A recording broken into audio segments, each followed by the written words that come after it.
All right, man, peace. So, brothers, we're now on the eve of what I believe will be the most major championship level bout of the year thus far. Even bigger than the Canelo Triple G rematch, because in my view, the Canelo versus Triple G rematch is just a money grab for Oscar De La Hoya. It is what it is. I'll be talking about that fight next week. Just getting back to the topic at hand, Danny Garcia will be facing off against Mr. Shawn Porter tomorrow night for the vacant WBC world title at the 147-pound welterweight division. And I've alluded to this fight in videos in the past because this is going to be a major, truly a monumental bout to decide who's going to grab the highest level belt in the welterweight division. The WBC belt is the most highly esteemed belt in boxing.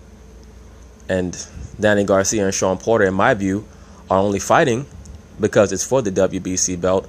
I don't think that Danny Garcia would have chosen to fight Shawn Porter if it was not for that strap, because everyone knows, going all the way back to Pernell Whitaker and Floyd Mayweather, the WBC strap is the belt that every top level fighter wants. And they know that no matter what happens after this fight, whoever wins is going to go down as a WBC champion, even though neither one of these dudes particularly wants to get into the ring with Errol Spence, which is what is going to have to happen for the winner. Even though Keith one-time Thurman is on record as stating that he wants to fight the winner of this bout in a rematch, which is very interesting to me because, as we all know, Keith Thurman has been out of boxing for well over a year now due to injuries. And let me say this about Keith Thurman. He takes a lot of flack from a lot of people. I even give him some flack. But he did fight Shawn Porter and Danny Garcia back-to-back. And I think that he just needed a lot of time for his body to recuperate, as well as the fact that he has suffered some injuries and he's also got married. It is what it is. Do I think that Keith Thurman is still as hungry as he once was? No, I don't. I think that it's taking him a while to get his battery charged, to get some gas back in the gas tank. We'll see what happens with Keith. Either way, do not be surprised after this fight tomorrow night if we see one Errol the Truth Spence get into the ring and try to confront the winner. Do not be surprised. That is how Shawn Porter got this fight in the first place. So don't be surprised if you see Errol the Truth Spence get into the ring tomorrow night to try to confront the winner, whoever that may be. But as I've just stated, Keith Thurman is already on record as stating that he wants to fight the winner as well. So it's just very interesting that Keith Thurman is not talking about fighting Errol Spence. He's talking about fighting the winner of this fight. But just to get back to the fight, I think that Danny Garcia and Shawn Porter are two great welterweights, but neither one of them are elite compared to Errol Spence or Keith Thurman or Terence Crawford for that matter, even though Terence Crawford has yet to truly show and prove how great he is, not only in the welterweight division, but just overall. I think that Terence Crawford has a great resume right now in regards to his accomplishments, but in regards to names, he does not have those names yet. But just looking at his skill set and what he can do in the ring, I call him a great fighter. I think that he can be an all-time great, but he still has a couple of mountains to climb. We'll see what happens. He's gone out of his way to mention Errol Spence's name over and over again, but for those of us who follow boxing, we know that he recently came out and stated that he has re-signed with Bob Arum. So how difficult will that make a possible unification bout with an Errol Spence or Keith Thurman down the line? We'll see. We'll find out. A lot of these guys like to use a lot of other big-time fighters' names to build themselves up. So we're going to learn a lot about Terence Crawford as well down the line. Is he just allowing Errol Spence's name to come out of his mouth because he truly intends to fight him, or is he just trying to build his name up in the 147-pound weight division? We saw Mikey Garcia try to use Errol Spence's name to build his own name up. Now suddenly I'm hearing that that fight has fell through. So it's very interesting to me that that fight seems to have suddenly fallen through with how determined Mikey Garcia acted like he was to face Errol Spence. Maybe some guys on his team, maybe his father or his brother, who's also his trainer, has taken Mikey aside and told him, you don't want to fight Errol Spence. It's not worth it right now. It's not in your best interest. When I view an Errol Spence, I liken him unto a modern-day Tito Trinidad, not in his fighting style, but in the devastating effect that fighting him tends to have on his opponents. For those of you brothers who remember Tito Trinidad in the mid to late 90s, going into the early 2000s, he was a devastating force going through the welterweight, junior middleweight division until he was finally stopped by Bernard Hopkins in 2001, I believe it was. But prior to that, during his reign of terror, fighting through the 154-pound weight class, he ended the career basically, or I should say he ended the original rise of one of boxing's great talents at the time, Fernando Vargas, in devastating fashion, a great fight. But he basically ended Fernando Vargas's rise to prominence. I believe that he may still be the youngest fighter to ever win the 154-pound title. Fernando Vargas was. I think he was 21 when he won the belt at 154. If I'm wrong about that, one of you brothers can correct me. He was on the Olympic team in 1996 with Floyd Mayweather Jr. And Floyd Mayweather has always commented that the reason why his career lasted so long was because he put defense first. Fernando Vargas was a very, very skilled fighter, but very precocious, and he got caught up in a firefight with Tito Trinidad, who certain people believe was juicing his gloves, juicing his hand wraps. It is what it is, whether he was or he wasn't. Either way, the effect that Tito Trinidad's punches had on Fernando Vargas, you could tell that he had never faced that level of power before. The reason why I bring it up is because, once again, Fernando Vargas was trained by the Garcia family, just like Mikey Garcia is. So it would not shock me if Mikey Garcia's dad sat him down and said, look, we went through this before with Fernando Vargas, where he bit off a little bit more than he could chew. But at least at that time, Fernando Vargas was defending his title. Mikey Garcia fights at 135 and 140. To jump up and fight a big 147-pounder, it will not be in his best interest, at least not right now, not right away. But just to get back to the fight at hand between Shawn Porter and Danny Garcia, who do I see winning this fight? I'm not going to say that it's a 50-50 fight per se, but to be quite honest with you, it is a pick-em bout. As of right now, I'm going to pick Shawn Porter by decision. I think that Danny Garcia is the better boxer. I think he's the harder puncher, at least with one strike. He has great power in both hands, but his power is studding power. He's not fast. At least he's not supernaturally fast. He's got decent speed, but he's not supernaturally fast. Danny Garcia does not use his jab enough. He's a very, very good counterpuncher. For the sake of this prediction video, I sat down and I rewatched a couple of Danny Garcia's and Shawn Porter's more higher level championship bouts. And one thing that I noticed about Danny, and as most of you brothers probably noticed already who follow boxing, is that many times his activity level is not what it needs to be in order for him to defeat top level boxers. Danny struggles with pure boxers. Now, if you're a slugger and you come at him in an especially wild way, he can outbox you. But that's only if you're not particularly fast. I thought that he lost the Lamont Peterson bout, or at least I thought that Lamont Peterson outboxed him. I won't say that he definitely lost that fight. I thought that Lamont took too long to utilize his game plan. But Lamont Peterson totally embarrassed Danny Garcia down the stretch of their fight. I also watched Danny's bout against Keith Thurman. I thought that Keith was just way too fast for Danny. I thought that Keith befuddled Danny at certain points in the fight. We all know what Danny brings to the table, though. Got a tremendous chin, great heart, very good counterpuncher. He was able to catch Keith a couple of times with that check left hook, with Keith diving in. I think that Danny's going to catch Shawn Porter a couple of times with that check left hook. Can Shawn Porter sustain the blow? We'll find out. I watched Shawn Porter against Kell Brook and also against Keith Thurman. I saw a very obvious improvement between Shawn Porter's performance against Kell Brook as opposed to his performance against Keith Thurman. But one thing that I will say is that when Shawn Porter gets caught, he gets wild.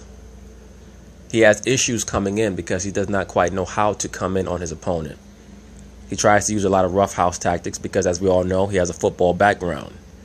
And he thinks that he can bulldoze everybody. Every time he's faced a real welterweight, he's lost. A real welterweight with class. When he faced Keith, he lost. When he faced Kell Brook, he lost. I thought that Kell Brook beat him rather easily. But one thing that we have to understand is anytime that you step in the ring with Shawn Porter, you're going to know about it. Because he's extremely strong, very rugged, has a lot of heart.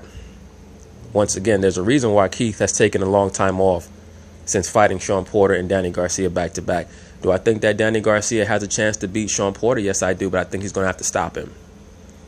I don't think that he's going to be able to outbox him for 12 rounds. But I do know what the game plan should be. It's going to be that Danny's going to have to constantly keep moving. He's going to have to constantly throw his jab.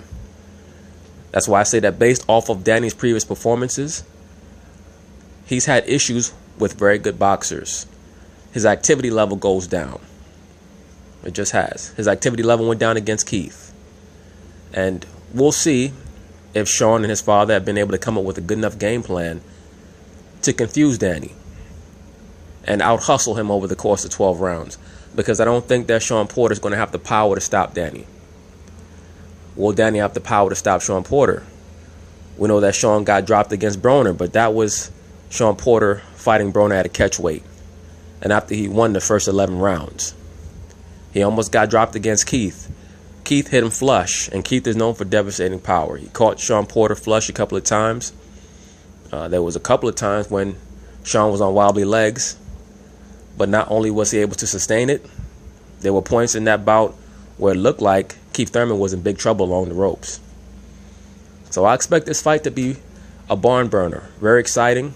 Both of these fighters know that whoever loses is going to basically go to the back of the line in the welterweight division, at least in regards to championship level opportunities. Now, Danny Garcia states that he only watched Shawn Porter's last bout. Well, I'm sure that Danny Garcia's father has watched many of Shawn Porter's fights, particularly the ones that he lost against Keith Thurman and Kell Brook, to get the game plan together. So I'm pretty sure that he told Danny the same thing that I'm saying in the video, which is that he's going to have to move his feet, he's going to have to pivot, he's going to have to hold Shawn when Shawn tries to bum rush him. And he's going to have to be stronger than Shawn in the clinches. Also, he should be jabbing Shawn Porter to the body to try to weaken him for the later rounds. We'll see how effective that is. But Danny Garcia is going to have to commit to a relatively higher punch output than he's used to. And we'll see if he can do that over the course of 12 rounds. That's why I'm picking Shawn Porter right now, because from what I've seen in previous fights, I just don't think that Danny's work rate is going to be enough unless he gets a couple of knockdowns. Here's what I will say, though. There's no doubt that the judges will be trying to favor Danny Garcia. Why is that? Because he's the more marketable fighter. He just is. Shawn Porter's not as marketable.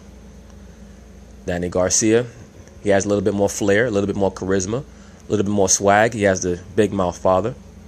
So they can build up a Errol Spence fight down the line, much larger than they could a Shawn Porter fight, even though those of us who watch boxing know that a Shawn Porter versus Errol Spence fight, that probably wouldn't go past 3 or 4 rounds.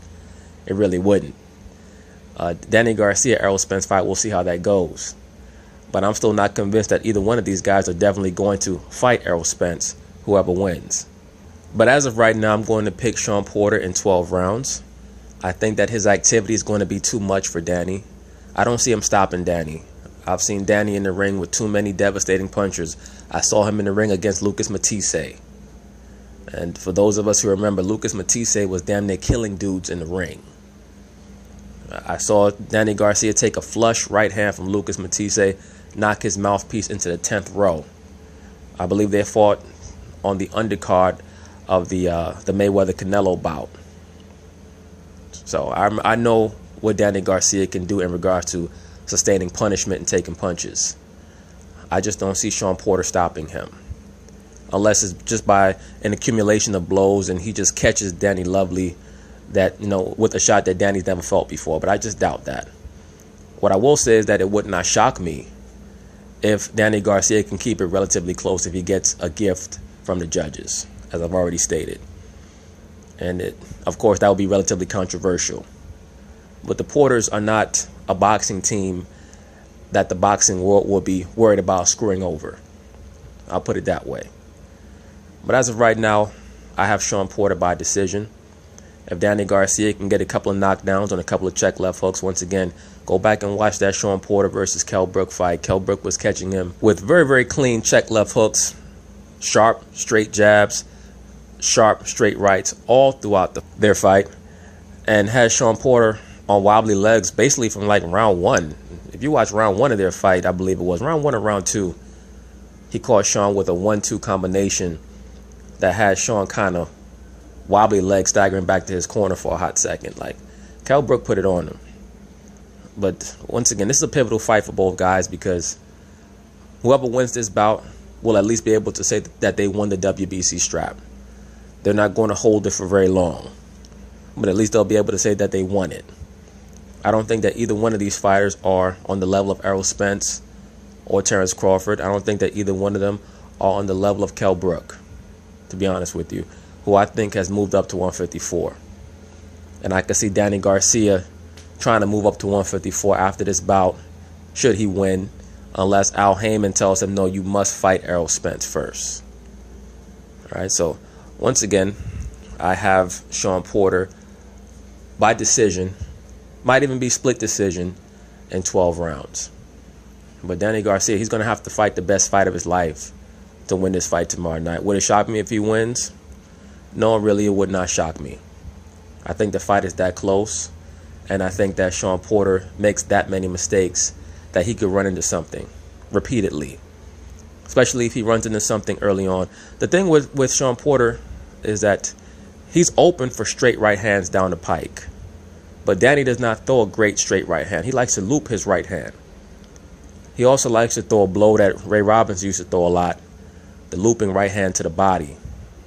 Ray would try to loop it all the way around and catch you in the kidney. Sometimes Danny likes to throw that shot. But they're going to have to go to Shawn Porter's body a lot, especially early in the fight. And will Danny be able to commit to a game plan like that, knowing that he may leave himself open for an overhand right? We're going to find out. And in regards to a lot of the questions that brothers have been asking me about in the comments, if I've heard about Colin Kaepernick with Nike or Jamel Hill getting let go by ESPN, things of that nature, yes. All those topics will be broached when I drop all my videos, probably sometime late next week or early the week after that, somewhere around there. But once again, brothers, these are things that I brought up on this channel 8-9 months ago.